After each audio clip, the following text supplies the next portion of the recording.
আল্লাহ নবী সাল্লাল্লাহু আলাইহি সাল্লাম বলেন, কোন বান্দা যখন গুনাহ ছেড়ে দিয়ে তওবা করে আল্লাহর দিকে ফিরে আসে, আল্লাহর কসম নবী বলেন আল্লাহ তাআলা সবচেয়ে বেশি খুশি হন। আশাদ্দু ফারাহান, আল্লাহ তাআলা সবচেয়ে বেশি খুশি হয় কখন?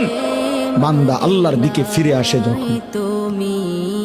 বিতাওবাতি আবদিহি, বান্দা যখন আল্লাহর দিকে ফিরে আসে আল্লাহ তাআলা ভীষণ খুশি হয়।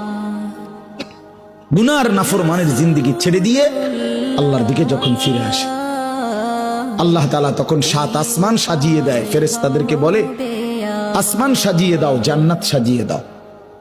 ফেরেশতারা 7 আসমান জান্নাত সাজাইয়া ফেরেশতারা জিজ্ঞেস করে, মাওলা আসমান কেন সাজাইলেন, জান্নাত কেন সাজাইলেন? তো আল্লাহ তাআলা বলে আসলাহাল আবদু মাওলাহু, শোনো আজ এক গোলাম যে তার মনিবকে ছেড়ে চলে গেছিল অনেক দিন, আজ